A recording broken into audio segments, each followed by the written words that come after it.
Shalom, shalom, peuple de Dieu. Je suis l'apôtre Pierre-Marie Ondo Abesolo, président fondateur de l'église Centre mondial de miracles, la Pierre Rejetée, Jésus-Christ.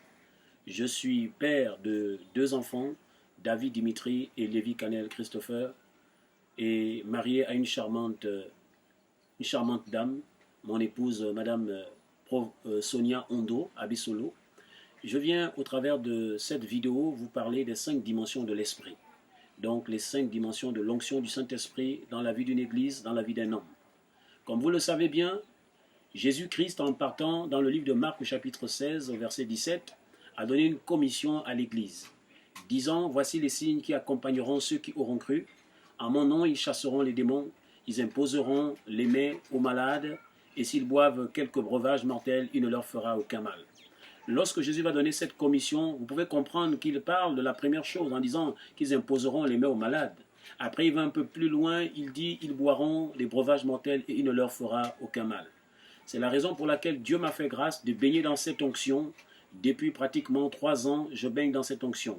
Et je me suis dit, comme dans le livre d'Éphésiens chapitre 4, verset 11, où la Bible mentionne, au travers de l'apôtre Paul, que les dons du Saint-Esprit, donc les ministères apostoliques et prophétiques, sont donnés à l'Église pour le perfectionnement des saints, en vue de l'œuvre du ministère de Christ. C'est la raison pour laquelle je m'en vais simplement vous dire que vous êtes une Église, vous avez besoin de baigner dans ce type d'onction.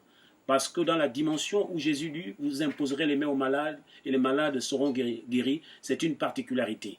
Mais il arrive à un niveau où il dit, vous allez boire des breuvages mortels et ils ne vous feront aucun mal. Pourquoi aujourd'hui nous remarquons que plusieurs chrétiens sont empoisonnés et ils succombent face à l'adversité, face à ces poisons? Simplement parce que vous ne pouvez pas opérer dans une dimension si vous n'avez pas d'abord la révélation de la parole qui amène cette dimension d'esprit à se produire.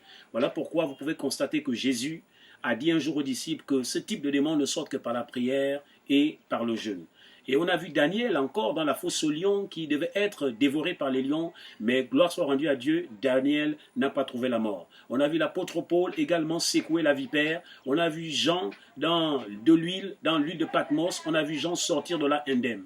Ça veut simplement dire qu'il y a dimension et dimension et dimension et dimension.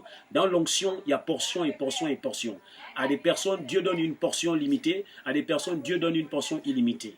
C'était simplement là pour vous dire que l'église dont vous êtes président fondateur a besoin de cette onction que j'appelle l'onction épikaïso ou encore l'onction kratos. Je viens simplement vous dire que Jésus-Christ vous aime, nous vous saluons, l'église La Pierre Rejetée vous dit simplement shalom, shalom.